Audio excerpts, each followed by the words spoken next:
Hi, I'm Randy Reid, editor of the Edison Report, and we are here at LEDucation 2025. This is our C-Suite series, and I'm joined today by Tom Lillie of WAC and Modern Forms. Tom, welcome. Thank you, Randy. Appreciate that. I always enjoy sitting down with you each year and learning a little bit about what's going on. Thank you. Appreciate that. You've got an anniversary coming up.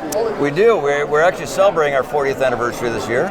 Okay. And so congratulations to Tony and Tai Wong and their family. They've put in a lot of effort, blood, sweat, and tears over the years. And, all right, now, speaking of Tony, if I may, I understand, that Tony had retired, but he has come back now? He has. He just wants to, we can't get rid of him. So he was always in the office a couple days a week, but now he's back virtually full time. So, and we have promoted within a new president, Becky Lee.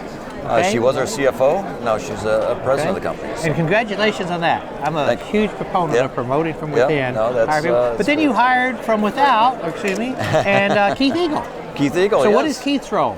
So Keith, formerly, of course, of Signify or Genlight and Cooper, his role is official title is Vice President of Business Development, and he's kind of overseeing all of our various sales channels, including the commercial side, which I run. Well, so the commercial side is gaining in importance. It is. Because your history was residential. Is that correct? We're definitely have that reputation of being that resi company now, and with that, a large portion of our specification business is multifamily, which just lends itself to that resi side of the business. But we have put a lot of time and resources in the commercial side, and going forward, I think that's where you're going to see the increase in terms of product design. We just, as of yesterday, formed our very first Commercial Specification Rep Council. And so we've got... That's a big deal. Yeah, it is. We've got 9... And the big deal is if you listen to them. That is true. Well, the big deal is if they listen to somebody else and pass that information on to us.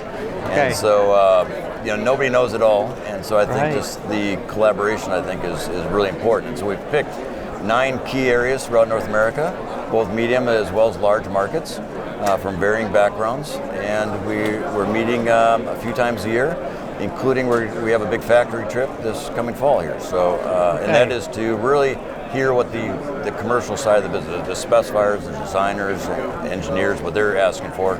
We want to make sure we're making the correct product. We don't want to make a product assuming that's what people want. We want to just, cut through the chase and just really make that. Well, I think you're very smart to listen to as many people as possible. Tell me a little bit about Modern Forms. What's going on there? So Modern Forms. So every 2 years we're hitting the Luce show out in Milan, and we're again grabbing those design trends and so forth, which are trends that are eventually going to come over to North America.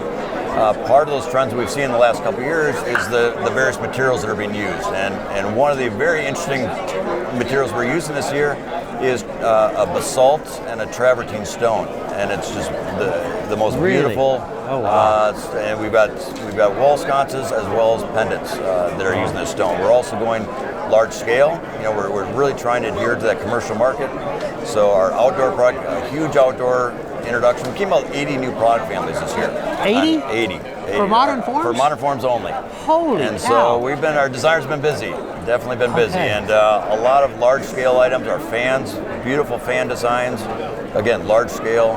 And well, like you, I will be attending Luce as well. Excellent. And I always learn about trends and so much more. Tell our audience a little bit about the rebranding. So the company, with the 40th anniversary and hitting that milestone and growing the way we are and hitting all these various verticals, we really felt that it was necessary to rebrand as now we're the WAC Lighting Group. And so that's now our official title, our official brand, and that's going to include the WAC collection of products, which is our architectural, our decorative, our landscape, our builder line. We've increased our builder line quite a bit this year, as well as then we've got the Modern Forms brand with the luminaires and smart fans, and of course we've got Schaumbeck, which is our luxury crystal and brand. Schaumbeck was the last acquisition you had, is that correct? 4 or 5 years ago. Any acquisitions on the horizon that you can discuss?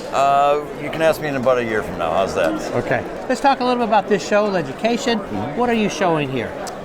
So we've got a handful. There's X number of products you can show in a 4x14 space, but you know, we try to show a little bit of everything. One of the key things for WAC we've come out this year on our 2-inch Aether downlight. We now have a patented hinged remodel housing. So basically, in those tight plenum spaces, now you can put the housing up in the ceiling there, and then it hinges over, so you can fit it into a 2.5, 3-inch plenum space. And you can fit that housing right in that small space there. So okay, so that sounds like an excellent product. And we've come up with we have a white phosphorus COB tape, which is pretty cool. I think we're one of the few that have that, if any. And so that's gaining popularity. That's a 3,000 to 5,000 K tape. How important is a lighting designer to WAC? I don't think we could survive without them, to be honest with you. I mean, we really, during the show, and the show, of course, has been extremely busy, as every LEDucation has been, and we're just taking in comments. I've got a pocket full of note cards that constantly filling out notes of the specifiers that come in saying, hey, I wish you had this, I wish you did that, and we take that to heart, and we go, and that's how we're designing our product. What hall are you in? The Rhinelander Hall. Okay, you know, in the old days, people would kind of complain about having to be in the Rhinelander because they weren't in the grand ballroom. Now there's no bad area of the show. Do you agree with that? Because I was down, you guys were busy as could be. There's no bad area of the show. I will admit, when we got our booth space, I walked into the show, or into the doors of the Rhinelander. I'm like, oh man, this could not be a worse place. But I will tell you, it has been fantastic. It's probably one of our best spaces we've been in since we've been here. It's right inside the registration doors, and it's busy. Well, I think that's a testament to this show. So, Tom, it's a pleasure. I appreciate it very much. Thank you. Thank you.